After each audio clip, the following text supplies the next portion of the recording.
Le stade du 26 mars était plein à craquer ce matin à l'occasion du grand meeting des formations du Haut Conseil islamique du Mali. L'objectif de la rencontre était de faire le point de la situation socio-politique du Mali afin de proposer des solutions. Dans une déclaration rendue publique, le Haut Conseil islamique demande l'arrêt des violences au nord du Mali. Il demande également l'implication des forces vives de la nation dans la mise en œuvre du processus de la transition. Le meeting a été suivi par Mohamed Diarra.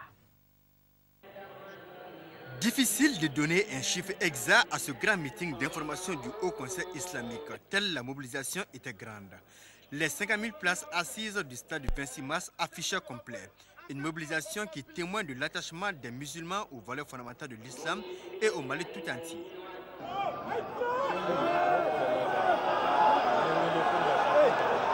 Ils étaient tous là, leaders religieux, des leaders politiques, les représentants des familles fondatrices de Bamako, le tout sous surveillance sécuritaire.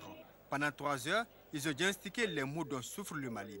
La double crise sécuritaire et institutionnelle.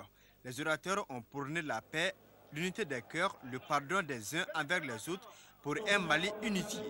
L'objectif, c'est d'implorer le pardon d'Allah, de demander vraiment à ce que le bon Dieu épargne notre pays de toutes ces calamités et de tous ces problèmes. Le message, c'est d'abord que vraiment qu'on fait un dépassement de soi et qu'on se donne la main. C'est vraiment ensemble qu'on peut sortir de crise. L'indivisibilité du Mali, la stabilité politique, la sécurisation des organes de transition pour une sortie de crise. Ce sont là quelques préoccupations du Haut Conseil islamique du Mali. Ces préoccupations ont été également partagées par les femmes qui ont fait entendre leur voix aussi au cours de ces meetings.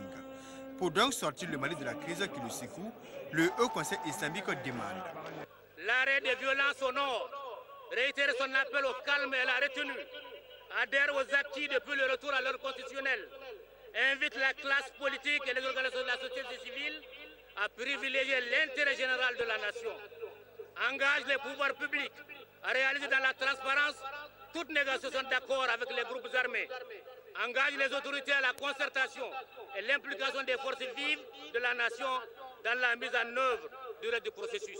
Le clou de ce meeting a été des prières dites pour le Mali. Et c'est le shérif de Nioro du Sahel qui avait ce privilège. Les uns et les autres se sont quittés, le cœur vibrant de confiance pour un retour rapide à la normale. Des vœux que l'on espère seront exaucés en ce mois béni de Ramadan.